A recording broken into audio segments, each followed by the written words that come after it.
মনোজিৎ মিশ্র নিয়ে কত বলবে?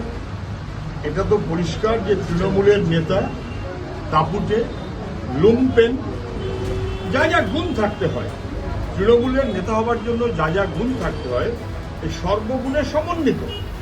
তৃণমূল ছাত্র পরিষদ অভিযোগ করেছে, ওয়েবকুপ অভিযোগ করেছে, অধ্যক্ষ অভিযোগ করেছে, অধ্যক্ষের ঘরে ভাঙচুর রয়েছে, পুলিশের কাছে গ্রেপ্তার হয়েছে, এসব বারে বারে হয়েছে। নতুন কোনো কথা, এই সমস্ত কিছুর পরে আবার নতুন দেখা যাচ্ছে এমনকি 19 সালে মনোজিৎ মিশ্র কাউকে বলছে you are a professional criminal. তারা অভিযোগ করছে পুলিশকে, পুলিশ কিন্তু চুপ। যদি প্রফেশনাল ক্রিমিনাল হয় পুলিশ অ্যাকশন নিক তার বিরুদ্ধে, তাহলে কেন এরকম ভাবে থ্রেট করা হচ্ছে তাতে কোনো অ্যাকশন নেই। পুলিশের কোনো সাবকাজ দায় দায়িত্ব নেই।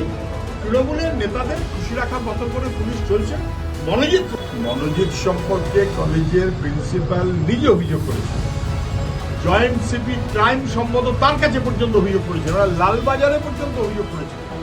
সিকিউরিটি গার্ড অপরাধী হতেই পারে, পুলিশ তদন্ত করে দেখবে, ভিন্ন কথা। কিন্তু কোনো সিকিউরিটি গার্ডের ক্ষমতা আছে নাকি এদের বিরুদ্ধে কথা বলা? কলেজের প্রিন্সিপাল যার পক্ষে, ভাইস প্রিন্সিপাল যার পক্ষে, ভাইস প্রিন্সিপালের গভর্নিং বডি যার পক্ষে, গভর্নিং বডি চেয়ারম্যান যার কাঁধে হাত দিয়ে ঘুরে বেড়ায়, তার বিরুদ্ধে করবেটাকে? মেডিকেল কলেজে ডক্টরসকে রক্তদান, সে অনুষ্ঠানে গেছেন মন্ত্রী, এবং সেখানে গিয়ে মন্ত্রী কার্যত ক্রিমিনালদের পাশে দাঁড়িয়েছে, ক্রিমিনালদের পাশে দাঁড়িয়েছে, প্রতিবাদীদের বিরুদ্ধে কথা বলেছে। ক্রিমিনালদের পাশে দাঁড়িয়েছেন, প্রতিবাদীদের বিরুদ্ধে কথা বলেছেন। ছোট ছোট ঘটনা নিয়ে হই হই হই হই হচ্ছে। কোনটা ছোট ঘটনা? কসবা ছোট ঘটনা, তামান্না ছোট ঘটনা, অভয়া ছোট ঘটনা?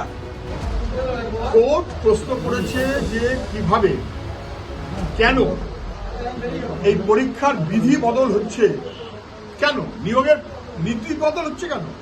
তাহলে আসলে যারা পিছনের দরজা দিয়ে টাকা দিয়ে যারা চাকরি পেয়েছে তাদেরকে খারিজ করার মনোভাব না হয়ে তাদেরকে প্রশ্রয় দেওয়ার মনোভাবে কর্তৃপক্ষ চলছে।